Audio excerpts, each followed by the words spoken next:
Tu vois. C'est parti.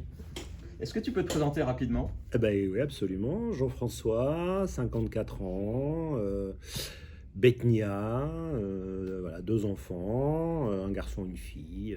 Voilà. Tu as toujours vécu à Reims ou tu es originaire d'autre part? Non, alors je suis un international à la base.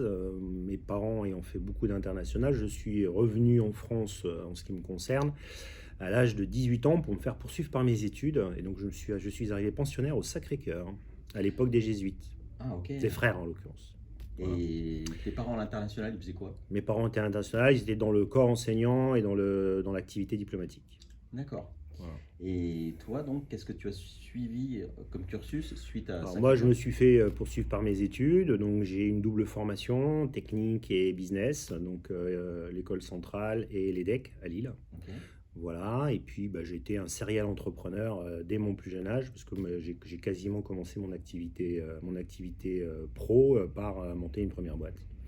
Quand on s'est connu, que tu montais l'ANIAC, c'était ta première boîte ou pas? Non, c'était la troisième déjà, Ah ouais. quand on s'est connus, l'ANIAC, l'annuaire national et international des agents commerciaux, Ouais. voilà, qui avait atteint un peu plus de 300 000 agents co sur l'Europe Ouais. à un moment donné, hein. Donc une belle aventure, beau projet, donc activité qui a été revendue entre-temps. Ouais. Donc voilà, mais Et avant, tu avais fait quoi donc avant et ça? avant, c'était un cabinet de conseil en gestion de patrimoine. D'accord. Et je suis arrivé au moment où c'était le bon moment, dans le sens où on avait les taux de crédit qui commençaient à chuter de manière assez violente. On avait des 4,5%. Et on rachetait les anciens crédits immobiliers qui étaient à 14, 15, 16, voire 17% pour certains. Ah ouais. Bah oui, de la génération d'avant. Et donc, on faisait des retours sur investissement qui étaient très intéressants pour nos clients et pour nous aussi, bien sûr. C'était quelle année, ça? C'était 80, alors que je dise pas de bêtises, ça devait être 93, 94, quelque chose comme ça. D'accord. C'était au Donc, siècle dernier donc. ouais, ça remonte effectivement à un moment. Et Non, donc, c'était 95-96 parce que c'était encore la loi Périssol en défiscalisation. La dernière année c'était 96, donc c'est 95-96. ok. Voilà. Et je crois que tu as eu aussi un petit parcours dans l'armée. J'ai eu un petit parcours militaire, ouais, avec de la réserve active. Donc voilà, bon, c'est pas un sujet que je, Que t'as envie que de je développe plus que ça. Voilà. Ok. Et donc actuellement, tu fais quoi? Actuellement, j'ai toujours plusieurs sociétés, hein. Je suis toujours dans l'activité Ouais. entrepreneuriale au sens large du terme. Voilà, je suis directeur général associé dans un cabinet d'expertise comptable. J'ai une société spécialisée en paye et RH, donc Ouais. tout ce qui est autour de l'humain et du social. Voilà. Ouais. J'ai un magazine autour de l'activité des très petites entreprises et des indépendants qui s'appelle TPE Mag, qui est basé à Paris. Donc aujourd'hui, on a un peu plus de 600 000 chefs d'entreprise qui sont abonnés C'est super. au magazine. Voilà, donc tpe-mag.fr, pensez-y. Ouais. Voilà, c'est fait. Et puis surtout, en ce moment, j'ai un gros projet profil startup Ouais. qui s'appelle Signal RH, donc RPS RH, donc sur l'évaluation des risques psychosociaux dans les entreprises. Ouais. Il faut savoir que c'est une obligation réglementaire pour les employeurs, hein, et que de toute façon, c'était nécessaire pour les salariés de savoir comment je me sens dans l'entreprise et comment on va devoir faire en sorte sur la partie management, sur la partie RH, sur la partie ressources humaines, pour faire en sorte que les choses se passent bien dans les organisations au sens large du terme. En corrélation de ça, on a toute une logique liée à l'économie nationale, hein, parce que c'est les arrêts maladie, c'est l'absentéisme, c'est les coûts directs et indirects pour les entreprises. Et c'est aussi le mal-être pour le salarié, donc ça c'est dommage qu'il ne soit pas bien dans son taf. Et donc tout ça, ça doit être pris en compte aujourd'hui, plus que jamais après un post-Covid surtout. Ouais, c'est clair. Et donc, cette application sera donc gratuite. C'est Alors l'application est déjà accessible, hein, ouais. iOS, Android. Ok. Elle est gratuite pour l'ensemble des employés, donc n'importe qui peut le télécharger, n'importe qui peut faire sa propre évaluation sur l'appli pour savoir où est-ce qu'il en est lui, avec un référentiel qui est scientifiquement reconnu, vu c'est le même référentiel scientifique que celui qui est utilisé en médecine du travail, Ouais. que l'on appelle le GOLAC, Ok. et qu'on a entièrement digitalisé. On a mis un peu d'IA là-dedans pour optimiser tout ça. Donc ça, c'est une partie évaluation des RPS, risques psychosociaux. Et puis la deuxième partie, c'est tout ce qui est lié au signalement. Ok. Donc tout ce qui est harcèlement moral, harcèlement sexuel, discrimination, tout ça, qui fait partie du cadre légal, hein, tout simplement. C'est que dans les entreprises, on est obligé de prendre en compte ça et de faire en sorte de faire que ça cesse quand ça se met en place. C'est vraiment d'actualité et je pense que ça répond un besoin pour les entreprises et pour les particuliers, quoi. Pour les entreprises, pour les particuliers, mais aussi pour les secteurs publics, hein, parce qu'on a également les collectivités locales, les mairies, les agglos, les départements qui ont aussi les mêmes problématiques. Au-delà du fait qu'on va non plus pas se voiler la face, que c'est réglementaire, donc c'est une obligation légale que de le faire, parce qu'il y a un document qui doit être rempli tous les ans par les organisations, quelles qu'elles soient, qu'on appelle le DURP, un document unique d'évaluation des risques professionnels, et la partie risque psychosocial on fait partie complètement. Après, il y a ceux qui sont dans une vraie démarche plus globale, donc avec la fameuse RSE. Et là, à nouveau, Signal RH répond également à une grande partie de la norme RSE, donc la norme ISO 26000, qui permet aux entreprises de répondre à des problématiques d'équité, de transparence, de droits humains, de conditions de travail ou de gouvernance. Ok. Comment tu vois l'avenir d'ici 10 ans pour ton activité? Et donc dans l'idéal, si ton application fonctionne, ça peut être quelque chose d'assez énorme, non? Alors après, sur la partie globale, les activités, parce qu'encore une fois, il y a plusieurs activités, sur tout ce qui est réglementaire, encore une fois, on n'aura pas de souci. Tant que des organisations ou des fédérations ou des syndicats ont la main mise sur un ensemble de systèmes, le système se protège lui-même. Donc là-dessus, on n'a pas trop d'inquiétude. Après, quand il s'agit d'argent, la fiscalité pour les entreprises, par exemple, de toute façon, ça va être un sujet permanent, quelle que soit la période. Donc là-dessus, je n'ai pas de questionnement particulier. Sur la partie évaluation des risques psychosociaux, pour répondre plus particulièrement à ta question, à savoir Signal RH, de toute façon, on est dans un changement de perception du monde du travail, et surtout les nouvelles générations, et le fait le bien-être au travail, la qualité de vie et les conditions de travail, c'est devenu aussi un sujet principal en termes de choix d'entreprise ou choix de se faire recruter par. Et de toute façon, c'est un passage qui va devenir nécessaire.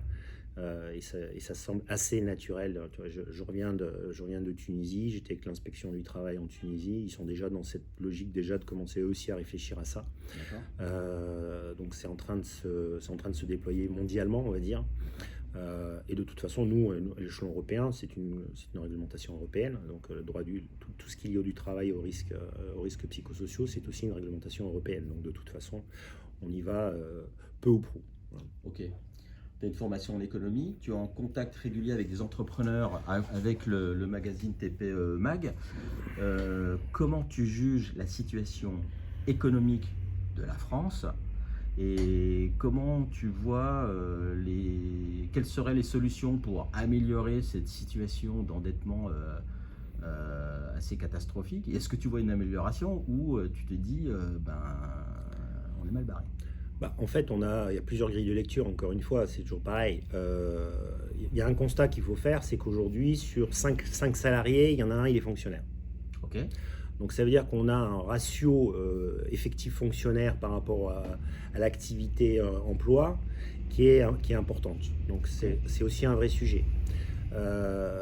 Donc ce qui veut dire que soit on va vers du fonctionnariat avec des obligations de résultats et non plus des obligations de moyens, et à ce moment-là, on a une approche un petit peu différente, parce que le sentiment qu'on a dans le monde de l'entreprise, c'est qu'en fait, on paye pour pas grand-chose en face. On le voit, ça se dégrade dans les hôpitaux, on le voit sur les routes, les voiries, etc., ça se dégrade un peu partout. Les activités de centre-ville, dans les commerces, on voit que la redynamisation, la dynamisation des centres, finalement, c'est un échec, et ainsi de suite. Donc ça commence à faire beaucoup. L'éducation nationale, le nivellement par le bas permanent pose aussi d'énormes problèmes. C'est-à-dire que demain, nos étudiants de demain, quels vont être leurs niveaux? C'est-à-dire que on a bien vu depuis des années que bientôt le bac, ça va devenir un BEPC revu et corrigé, où on fait quasi du contrôle continu. Alors qu'il fut un temps, c'était quand même le Graal, pour pas dire la vraie clé d'accès à la suite. Aujourd'hui, on est sur de la masterisation à tour de bras. On n'a plus que des bacs plus 5 partout, mais on ne sait plus de quoi. On pourrait faire un bac plus 5 de macramé, que ça serait pareil. Non, mais on en est là. C'est-à-dire qu'on en est là aujourd'hui. Et en plus de ça, comme ils sont tous bac plus 5, ils ont aussi l'arrogance de penser qu'ils savent déjà tout, alors qu'en fait, on leur a dilué des bacs plus 2 sur 5 ans bientôt. Et en fait, il en manque un gros bout pour avoir de l'expertise derrière. Et ça va être l'autre sujet, c'est-à-dire que comment on va faire demain avec ces professionnels qui vont débarquer sur le terrain. Grande question. D'accord, donc tu n'es pas très optimiste. Je suis moyennement moins optimiste, clairement. Mais là-dessus, va venir. Puis il y a d'autres. Enfin, c'est très compliqué de répondre comme ça en 5 minutes parce que tu vois, tu as l'IA, on parle aussi de la nouvelle techno qui débarque. Bah, l'IA, ça va aussi remplacer beaucoup de choses dans le travail du quotidien de beaucoup de salariés, de beaucoup d'employés. Alors effectivement, qu'est-ce qu'on fait demain? Voilà, oui. La robotisation a remplacé beaucoup d'ouvriers. Est-ce que tu penses que l'IA va remplacer justement des pseudo-intellectuels, comme tu les as définis?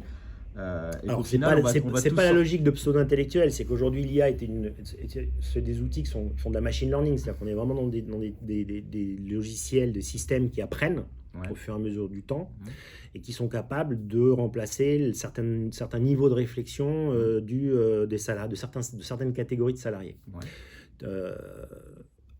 N'oublions pas qu'aujourd'hui, l'IA, les technologies comme tout le monde connaît, ChatGPT aujourd'hui, voilà, en 2024, on parle de ChatGPT comme si c'était le Graal. Il n'en demeure pas moins que ChatGPT, c'est un bébé. Il faut juste pas l'oublier. C'est-à-dire qu'aujourd'hui, la techno telle qu'elle est développée, on est vraiment au début du développement de quelque chose. Et c'est déjà impressionnant. Et c'est déjà puissant et c'est déjà impressionnant. La question, c'est à la vitesse à laquelle on développe les technologies, parce qu'on le voit bien depuis le siècle dernier, l'évolution de la techno.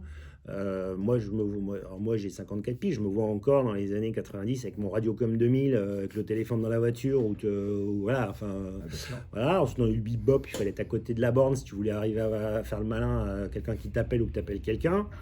Ensuite, tu avais les 8 watts dans la voiture parce qu'il fallait un peu que ça crache un peu parce que sinon, dès que tu avais un arbre devant toi, c'était fini, tu n'avais plus de réseau. Et ainsi de suite. Et là, aujourd'hui, on est quasi H24, 365 et puis sur quasiment la planète. Moi, je me déplace maintenant avec mon smartphone, j'ai 2 cartes à puce. J'ai les réseaux, ils se reloguent les uns sur les autres et puis ça suit, quoi. Après, le coût, c'est un autre sujet, mais la technologie, elle est là. Bien sûr. Donc on va voir l'IA, comment ça va être pris en compte, comment ça va être pris en charge dans les organisations, parce que c'est un vrai sujet, c'est le sujet de demain. C'est-à-dire qu'on a eu les ordinateurs, on a eu les logiciels, les packs bureautiques qui ont aussi remplacé les sténographes par exemple, les sténos à l'époque, secrétaires sténos qui existaient, qui ont disparu, etc. Donc il y a des métiers qui changent et on va forcément être dans cette logique-là. Donc est-ce que c'est dans 5 ans, dans 10 ans, dans 15 ans, ça va aussi dépendre un petit peu de la politique et des choix philosophiques des uns ou des autres. Ouais, c'est clair. La France était une puissance à une certaine époque. Allez, on va remonter à De Gaulle. Est-ce que tu penses que la France est encore une puissance ou est-ce qu'elle doit s'agglomérer et rester dans une Europe et créer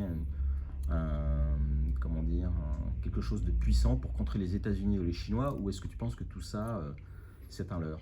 Alors, soit on est chauvin et on est dans une logique où on est contre les autres, soit on est dans une mécanique où on est dans une logique de mondialisation et on se fait ce choix de dire de toute façon on est dilué dans la masse et il faut qu'on l'accepte. Bon, moi je suis pas du style à accepter d'être dilué dans la masse, c'est mon profil.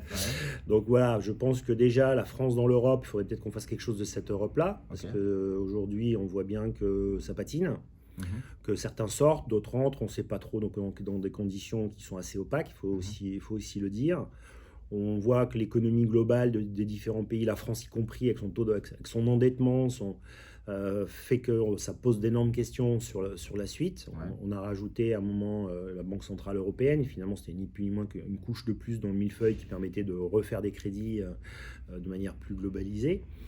Après, clairement, l'économie, la Chine est en train de se déployer avec une force certaine, pour ne pas dire autrement, et puis avec une capacité à ne pas faire trop de bruit, donc ce qui fait qu'il faut d'autant plus s'en méfier. On sait qu'ils sont fortement positionnés sur l'Afrique, sont fortement positionnés de manière globale en Asie et dans l'Est du monde. Donc ils sont hyper présents, ils tiennent même certains États quasi économiquement à bout de bras à travers leurs investissements.